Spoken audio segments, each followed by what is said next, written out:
Good morning student. आज हम लोग सॉल्यूशन के स्ट्रेंथ और कंसंट्रेशन के बारे में चर्चा करेंगे।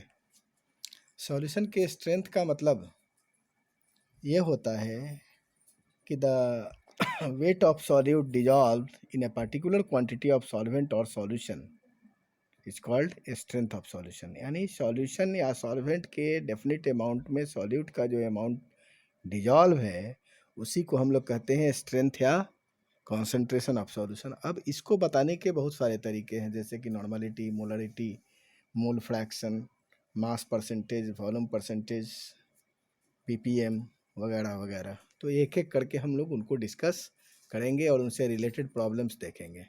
सबसे पहला चीज़ है molarity, percentage strength is the part of solute या part of component dissolved per 100 part of all component is called percentage strength।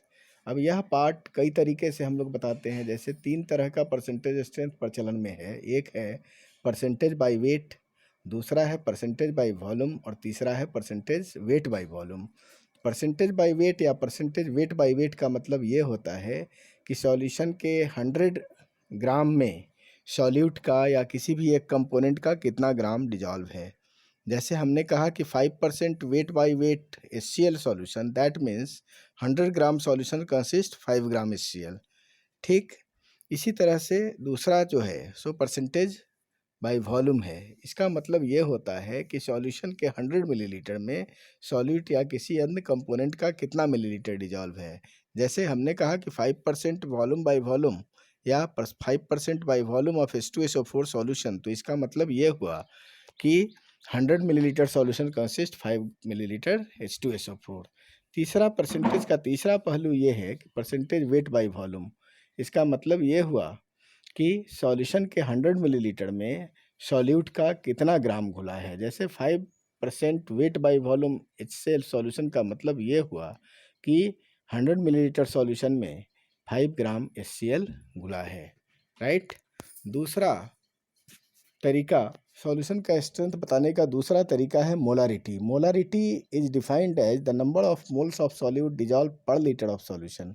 यानी सॉल्यूशन के 1 लीटर में सॉल्यूट का जितना नंबर ऑफ मोल डिजॉल्व है उसी को हम लोग कहते हैं मोलारिटी ऑफ सॉल्यूशन, और इसका यूनिट होता है मोल पर लीटर।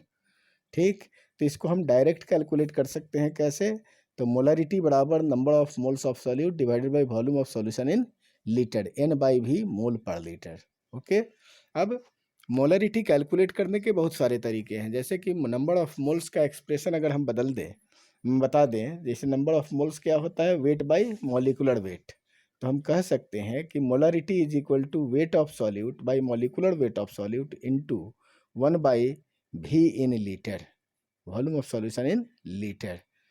तो weight of solute divided by volume of solution in litre, this is referred as gram per liter of solute. So molarity can also be calculated as gram per liter of solute divided by molecular weight of solute, right? इसी तरह से अगर हमको solution का volume millilitre में बता दिया, solution का वॉल्यूम अगर मिलीलीटर में बता दिया जाए, या फिर हम मोल का इक्वेशन रख दें, मोल का एक्सप्रेशन रख दें। मोल क्या होता है? तो मोल होता है weight of solute by molecular weight of solute, weight by molecular weight. तो हम कह सकते हैं कि molarity is equal to weight of solute by molecular weight of solute into 1/वॉल्यूम इन लीटर। अगर वॉल्यूम सॉल्यूशन का वॉल्यूम लीटर में ना हो, मिलीलीटर में दिया गया हो, तब हम मोलारिटी कैसे कैलकुलेट करेंगे? तो उसको 1000 से डिवाइड कर देंगे। तो मोलारिटी हो जाएगा wait of solute by molecular weight of solute into 1000 bye volume of solution in millilitre, right. इसी तरह से अगर हमें मास परसेंट बता दिया जाए, डेंसिटी बता दिया जाए और सॉल्यूट का मॉलिकुलर वेट बता दिया जाए, तो उस परिस्थिति में हम कैसे मोलारिटी कैलकुलेट करेंगे?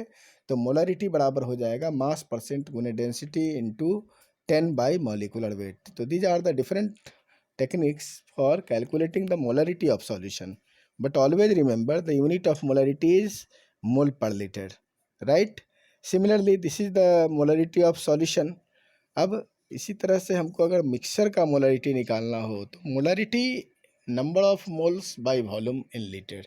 तो number of moles is equal to हो जाता है molarity into volume in litre, और ये हमेशा कांस्टेंट होता है। जैसे कि अगर हम वॉल्यूम को डाइल्यूट कर दें, वॉल्यूम को बढ़ा दें, तो जिस प्रोपोर्शन में वॉल्यूम को बढ़ाएंगे उसी प्रोपोर्शन में मोलरिटी घट जाएगा। यानी वॉल्यूम को हम डबल करेंगे तो मोलरिटी आधा हो जाएगा, वॉल्यूम को आधा करेंगे तो मोलरिटी दोगुना हो जाएगा। तो M1V1 is equal to M2V2।